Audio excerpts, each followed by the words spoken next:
So I've opened up Project Tracking 1 exercise file because it has our tracking table open for us. And now we're going to take a look at the different ways that I can actually update the information in my project. First thing I could do is I could go and change the actual start date of a particular task. Now you'll notice I jumped down to row 3 because I'm actually updating the tasks themselves. I'm not going to be up here in my summary tasks because I can't update them. So I'm going down right into my task and I'm going to select the start date of that particular task. So that started on the 14th of March. Now, you'll notice that if I just update my actual start dates, nothing else in my row changes. So as I make a change, though, it highlights the cells that are also affected by that change, which is the 2 summary tasks that are above it. So changing the actual start date just does that. It just identifies when I started that particular task. Now, I'm going to move down to my next task, and I'm going to just change the actual finish date. So here's another way that you can do things. This particular task ended on the 16th. Now, see how much more got updated when I just added in that actual finish date? It preset the actual start date. It updated my percent complete. It pre-filled my actual duration, the remaining duration, the actual cost, and the actual work. So you can see that updating actual finish dates really does a lot of pre-populating for you. Now, how did it determine all of those different values? Well, changing the actual finish date changes the percent complete to be 100% because it's assuming that it got completed right on time, and it is completely done. It updated the actual duration as the calculation from the actual start and finish dates. Then it did the mathematical calculation to determine the remaining duration of the particular task. It calculated the actual cost and the actual work hours. So that is a very powerful way of updating the information in your project. It's to update the actual finished days.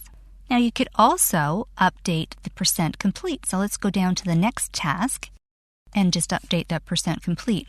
When I'm completely finished a project, I will put in 100%. And again, that pre-fills the whole line for me.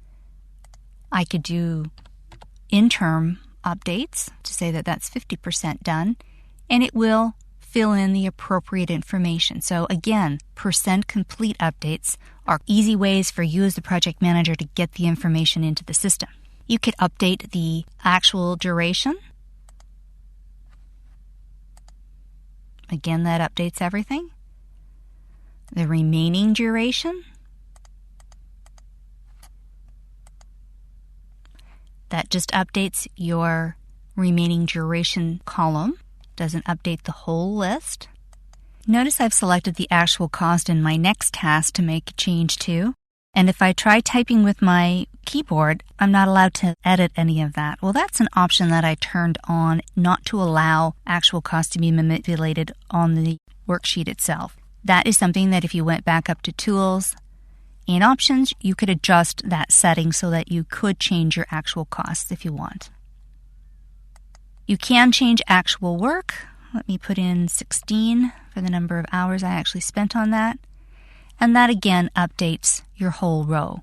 So this is a really easy way to update the information as your project progresses so that you have a real-time assessment of what's happening in your project. Now there's a shortcut that you can use. If you go up to the Tools, down to Tracking,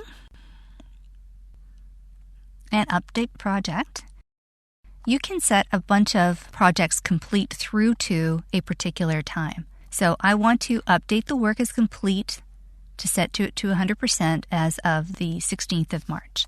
As I click that, it goes through and updates the information for me. As well, I can select a few tasks to complete simultaneously by clicking the Shift key and selecting the tasks.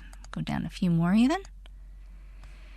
Go up to my view my toolbars, pick up my tracking toolbar, which it now presents this one, hit 100%, and it updates all these tasks that I selected to be fully complete. So there's lots of nice, quick shortcuts that you can take when you're updating your project. In our next movie, we're going to be taking a look at what is called time phase fields and see how we can update them.